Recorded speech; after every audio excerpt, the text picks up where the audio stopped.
Buenas noches, doctor Carlos Espino, doctora Alcibiades Valdés, médicos residentes, compañeros estudiantes. Nosotros del grupo 8, conformado por Jovan Jaramillo, Rigoberto Q, Jacqueline Q, Alexander Lara, Melanie Natibudiera, César Mann, Héctor Martínez, mi persona José Martínez, Luis Martís y Siad Masud, presentaremos el webinar cuyo título es Abordaje del nódulo de mama. Como una introducción, eh, el cáncer de mama es la neoplasia maligna más frecuente diagnosticada en las mujeres de todo el mundo, y el diagnóstico precoz nos permite realizar un manejo rápido para controlar el progreso de la enfermedad. Bien, para iniciar con la historia clínica en cuanto a lo que viene siendo el nódulo mamario, las preguntas que debemos hacer a la paciente que presenta un nódulo mamario van a ser la localización, desde cuándo tiene la masa, si ha notado cambios en el tamaño, si ella nota que existen cambios relacionados a su ciclo menstrual, cuándo tuvo su menarquia, si usa anticonceptivos, historia familiar de nódulos mamarios, de cáncer de mama también, de ya sea de primer grado o de segundo grado, antecedentes personales patológicos, o cáncer de mama o otras masas mamarias que hayan presentado, biopsias anteriores con sus respectivos resultados y el estilo de vida que lleva, si es dieta y si es sedentario o no. En pacientes masculinos nos vamos a interesar por antecedentes de disfunción hepática y gonadal. Y los síntomas que podemos ver van a ser el dolor, hinchazón, cambios en la piel de la mama y secreciones a través del peso. En cuanto a los factores de riesgo, tenemos que tomar en cuenta que más de un 75% de las pacientes con cáncer mamario no presentan factores de riesgo y que la edad es el factor de riesgo que por sí solo más incidencia tiene para cáncer de mama, ya que a mayor edad, más porcentaje de tener la enfermedad. Entre los factores de riesgo también podemos mencionar la menarquia temprana, paridad, uso de anticonceptivos, uso de terapia hormonal de reemplazo, fumar y tomar alcohol, y pues la presencia de familiares de primer grado con historia de cáncer de mama o dos familiares de primer grado con historia de cáncer de mama. También el sedentarismo, la obesidad, la exposición a radiación y también podemos mencionar la menopausia después de los 55 años.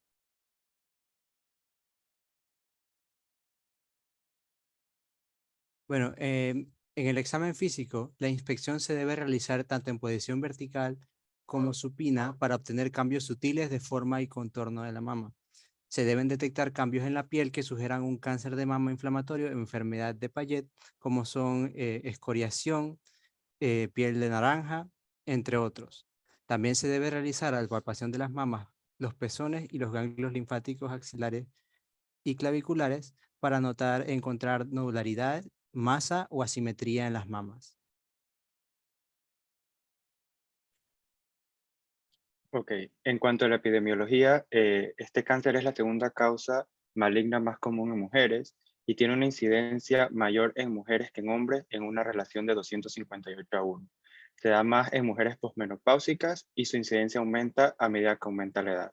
Igualmente, el 50% de las mujeres diagnosticadas con esta patología se encuentran por encima de los 65 años. En cuanto a la mortalidad, se estima que es la segunda causa de muerte por cáncer en mujeres en los Estados Unidos. En cuanto a la etiología, tenemos que existen varios factores que predisponen al desarrollo de esta enfermedad. Entre estos tenemos factores hormonales, como por ejemplo una mayor exposición a estrógenos endógenos, ya sea por nulliparidad, una menarquia temprana o menopausia tardía, también por embarazos viables después de los 35 años u obesidad. También puede ser por ingesta de estrógenos exógenos, ya sea por terapia de reemplazo hormonal o también por el uso de anticoncepción hormonal. También existen factores de riesgos individuales como la edad, que es una edad avanzada, el sexo femenino, también la etnicidad, en donde se ha visto que las mujeres de ascendencia europea corren un mayor riesgo. Igualmente un estilo de vida como dieta baja en fibras y alta en grasas, también historia de alcoholismo y tabaquismo. Igualmente existen factores de riesgo hereditarios, la presencia de mutaciones como el BRCA1 y el BRCA2, que se asocian a un mayor riesgo de cáncer de mama y también cáncer de ovario. Y también algunas condiciones genéticas como el síndrome de Li-Fraumani, osteosarcoma, linfoma, leucemias, el síndrome de Klinefelter y el de Peutz-Jeghers.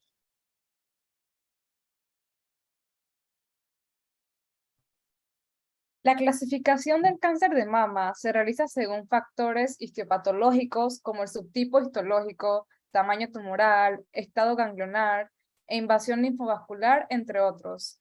El sistema de clasificación TNM se basa en el tamaño del tumor, extensión de los ganglios regionales, ganglios linfáticos y la M de otras partes del cuerpo. Según los perfiles de expresión génica, encontramos 4 subtipos de cáncer de mama. El primero es el luminal, es el más frecuente, alrededor del 75 al 80% de los tumores de mama. Son tumores que expresan receptores de estrógeno, tienen una alta expresión de genes asociados a las células epiteliales luminales del ducto mamario. Dentro de este grupo también hay dos subtipos, luminal A y luminal B. En el ER2 positivo tienen peor pronóstico si comparamos con los luminales. La localización ósea es la más habitual, siendo más frecuente en recaídas viscerales si comparamos con el grupo anterior. El triple negativo, su comportamiento es agresivo, con altas tasas de recurrencia a distancia. La población afectada suele ser más joven y en enfermedad localizada la quimioterapia es el único tratamiento disponible.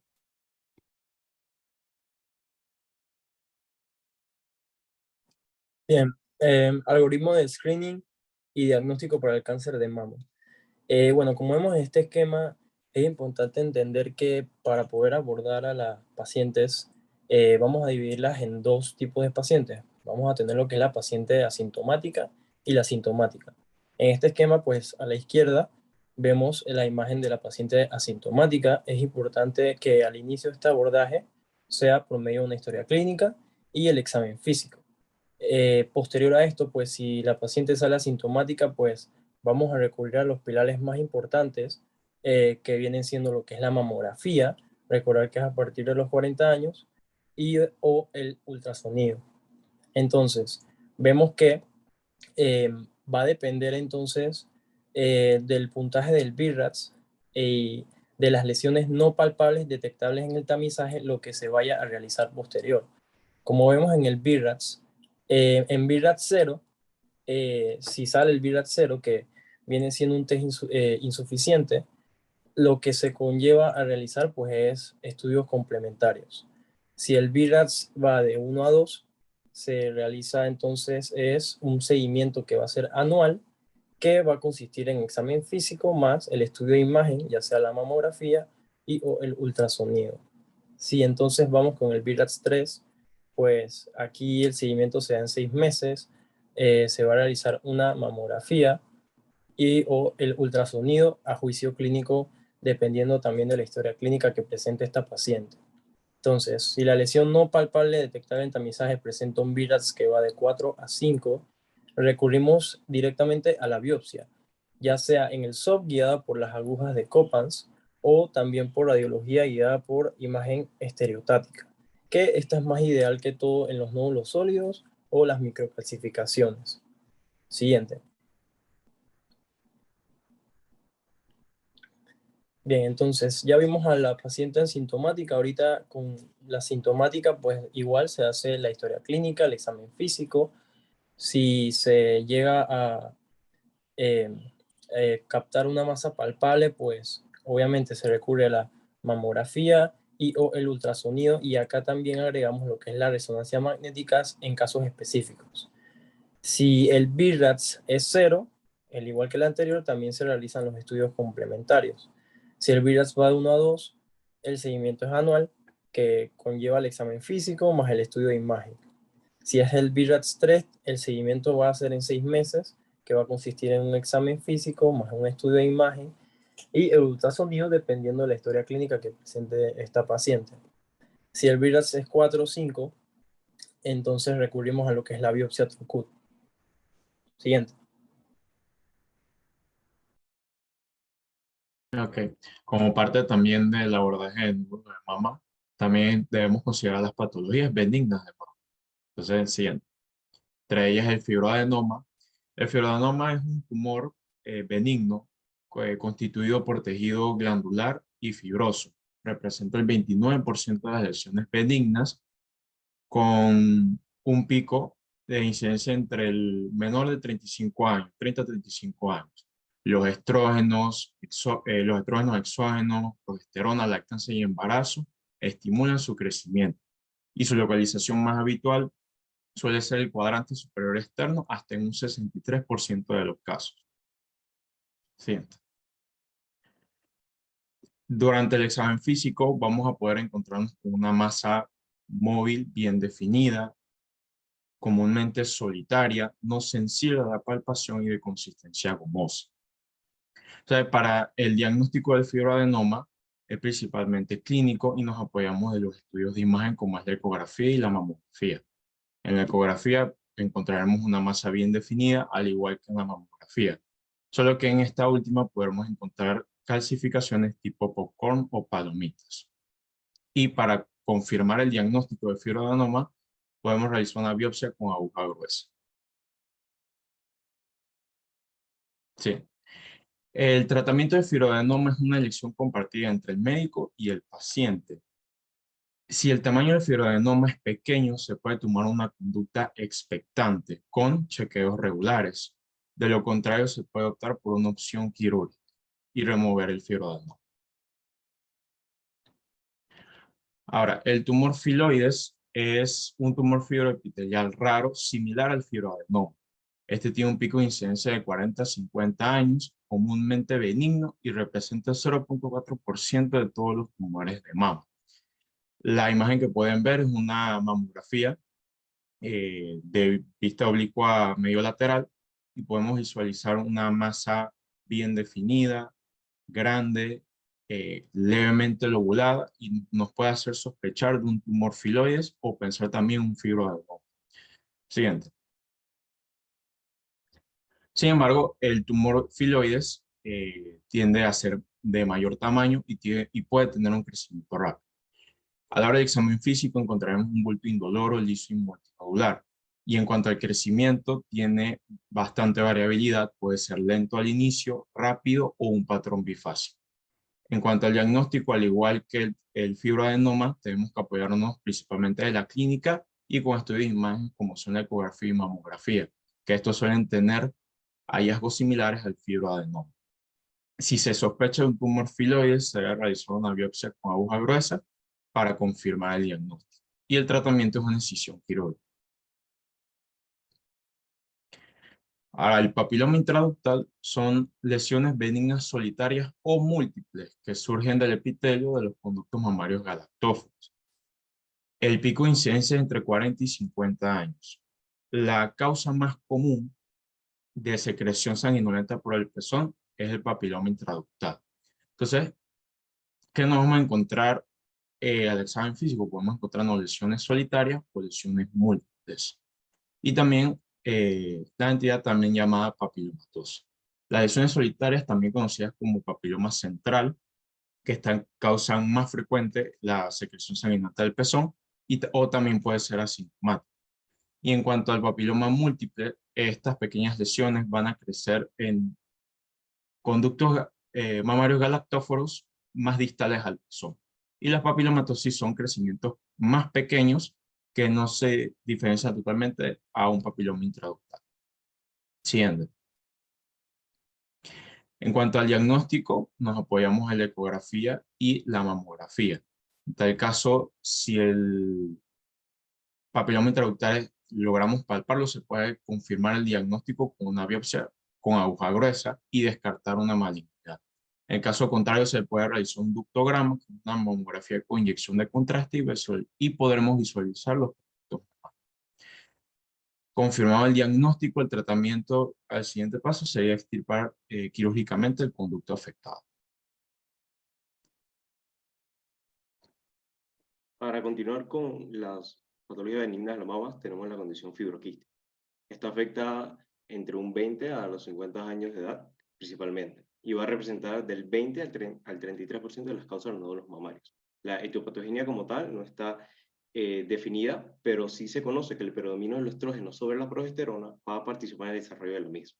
Ahora, el cuadro clínico. Para ella vamos a tener lo que serían placas asimétricas fibrosas, de predominio en el cuadrante superior externo, acompañado de un dolor mamario cíclico bilateral, que es poco localizado, y se puede irradiar a lo que sería espalda, axilas y brazos. Siguiente. Bien, ahora para el diagnóstico. Vamos a tener la mamografía y el ultrasonido. En la mamografía vamos a tener zonas densas, difusas y con quistes. Esa placa fibrosa en realidad se va a manifestar como una densidad focal asimétrica de márgenes mal definidos, precisando ya de una ecografía para poder completar el estudio como tal. En la ecografía lo vamos a dividir según el diámetro máximo, dividiéndolo en tipo 1, tipo 2 y tipo 3. Tipo 1, menor de 0.5 centímetros. Tipo 2, de 0.5 centímetros a 2 centímetros. Y tipo 3, mayor a 2 centímetros. El tratamiento como tal es sintomático con progestéreos, antiprolactínicos y antiestrogénicos, principalmente el tamoxifeno. Siguiente. Ahora vamos a hablar del carcinoma lobular in situ. Algunas generalidades: es una neoplasia poco frecuente, no invasiva, una incidencia de 0.8 a 3.8%. Aparición en edades tempranas de la vida, con una edad media de 49 años, y 3 puntos importantes. No tiene expresión macroscópica, generalmente es multifocal y con una capacidad de progresión. Al no tener esta expresión macroscópica en el cuadro clínico, no vamos a tener una masa palpable, y es casi siempre un hallazgo como tal en biopsias. Siguiente. Ahora el diagnóstico se va a hacer mediante una biopsia, pero él va a tener una característica citológica bastante importante, que es la ocupación de los acinos por células tumorales bien diferenciadas, pero sin una proliferación mioepitelial concomitante.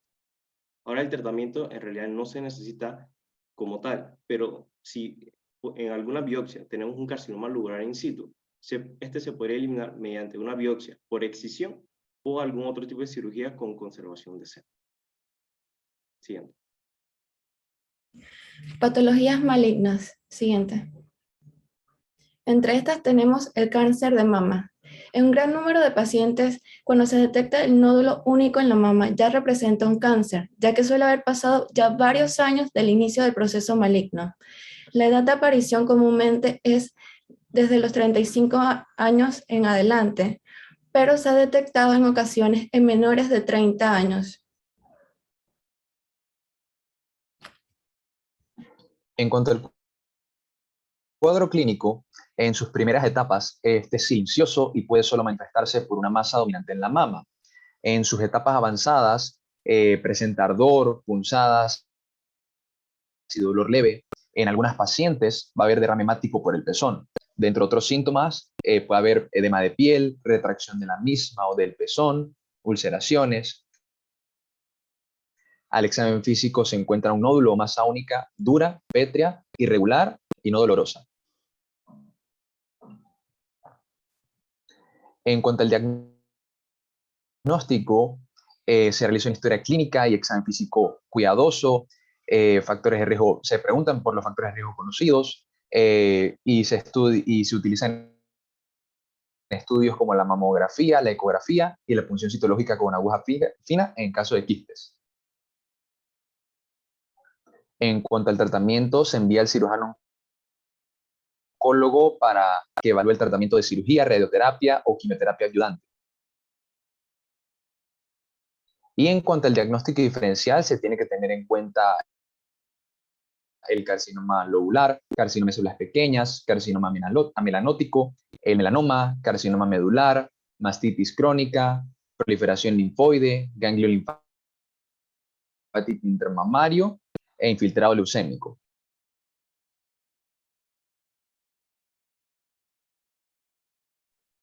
Y bueno, para profundizar un poco más en lo que sería el sistema BIRAT, que significa en su acrónimo traducido al español, Sistema de Informes y Datos de Imagen Mamaria, es simplemente un sistema que clasifica las imágenes según el riesgo que tienen de malignidad para que todos podamos entender cuál es su significado.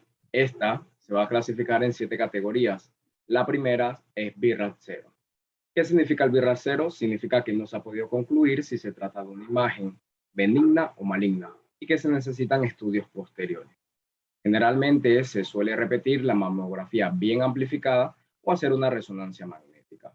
El BIRAT 1, por su lado, significa que los hallazgos que se ven son completamente normales. Es una mama normal y no hay que hacer nada más, solo que la paciente siga el cribado habitual que se suele hacer cada 2 años. El BRAF 2 significa que los hallazgos que se encuentran son probablemente benignos. No hay preocupación de malignidad y no hay que repetir más pruebas, no hay que hacer estudios posteriores adicionales, así que se puede seguir un cribado rutinario como es el habitual. El BRAF 3, por su lado, significa que se encuentran hallazgos probablemente benignos. Es lo que vamos a encontrar cuando hay una imagen que es compatible con un fibroadenoma o con un quiste mamario, por ejemplo.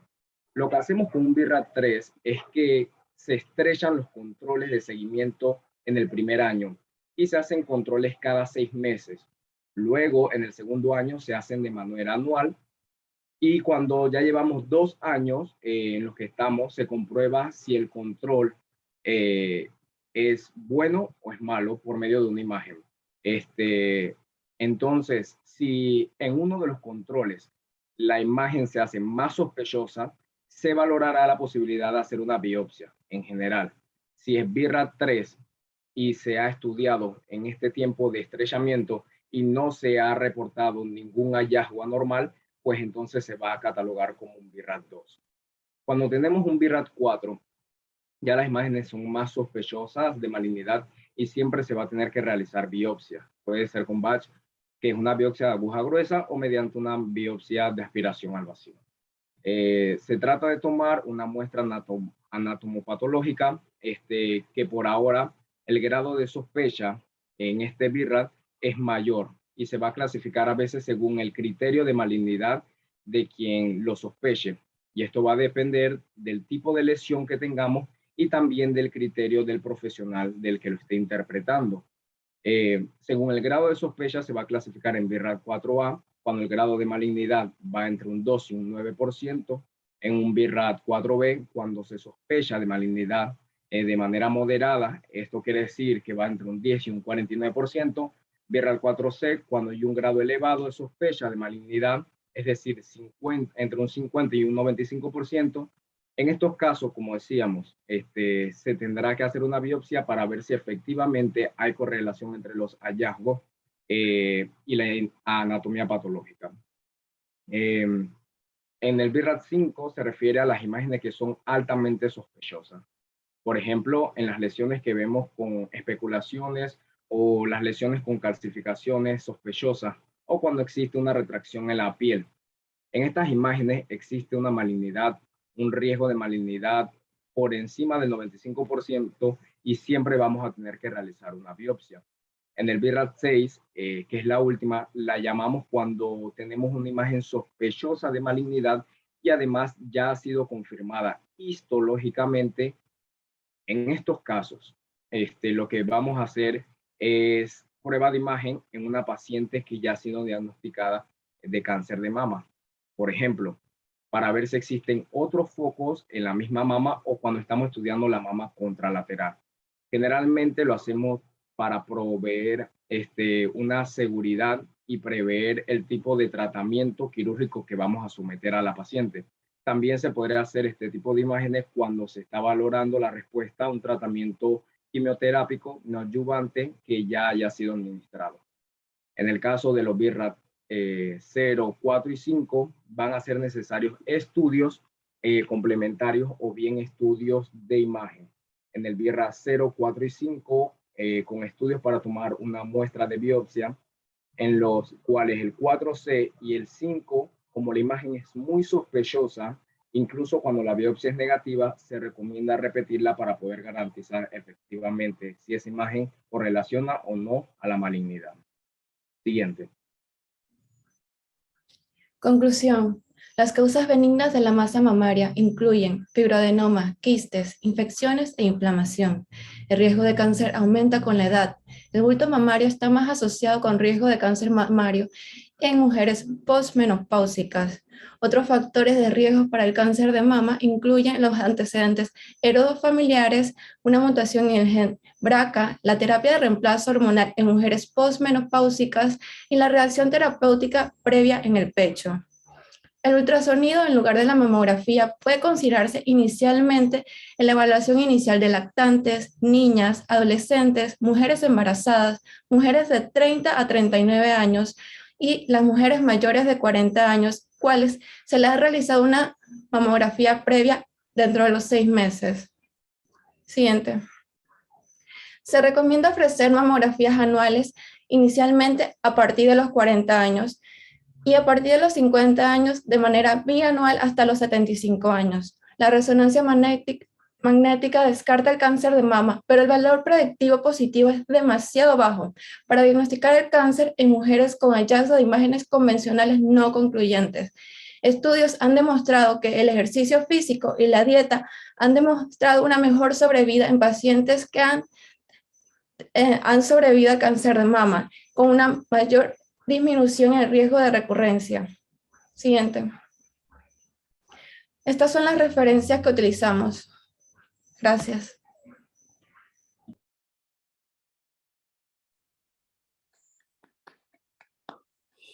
Aplauso ahí del público, medio silencioso, pero muy bien.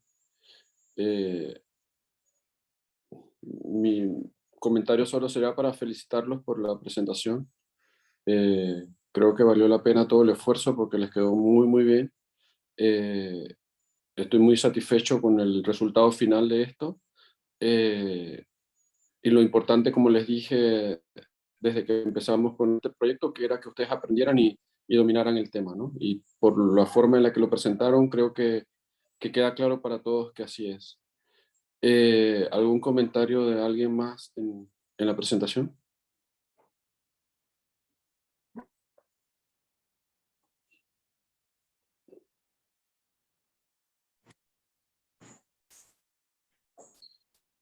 Bueno, este tema, felicidades a todos los estudiantes y al preceptor Carlos, que salió de bateador emergente, realmente, y te lo agradezco profundamente, Carlos, pero bueno, viniste para quedarte, ya que vamos a seguir utilizándote como preceptor, porque veo que los estudiantes hablaron de una forma muy satisfactoria de cómo habías entablado esa comunicación con ellos como profesor docente que eres desde hace rato de la cátedra. Así que te invito a eso, a que durante los próximos años sigas en esta labor adicional, porque cuando recibes a los estudiantes también ellos lo disfrutan mucho, pero que implica dar un poquito más el estar de tutor. El tema ha sido muy interesante, ha sido bien abordado y bueno, los felicito a todos. Solamente te quiero recordar, Carlos, que el jueves a las 6:30 hay una reunión de la cátedra. Sí, ya lo tengo. Exactamente, y es muy importante que participes allí porque la propuesta del vicedecano es que es para hacer la equivalencia a los profesores ya a nivel de doctorado, ¿no?